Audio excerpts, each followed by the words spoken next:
Okay, let's quickly see how we can activate virtual environment in VS Code. So before activating virtual environment in VS Code, you need to make sure that you actually have a virtual environment. So here in my project folder, there is no VENV folder. So I don't have a VENV or virtual environment specific for this project. There might be virtual environment in other directory, but it is not in this folder. A good practice is to have virtual environment in this specific folder, and that is what we will be doing, and then we will activate the virtual environment. So if I double click on this project or py file here you will see a Python version. If I hover over this, you will see the path of the Python executable. As you can see, it's in the default Python directory. It's not in a virtual environment. So after we have activated the virtual environment, your virtual environment's directory will come here.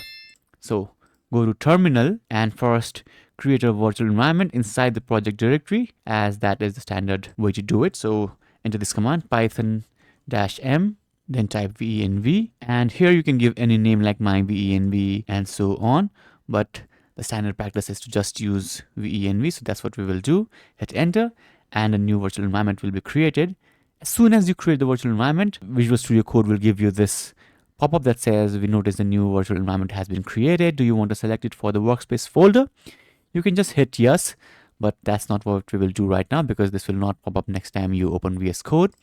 And now to activate this virtual environment, what you can do is enter .venv, enter ./venv/scripts/activate, and then hit enter. And here the virtual environment has been activated. So if you run your Python file from here like this now, your virtual environment will be activated and this virtual environment will be used to run your file.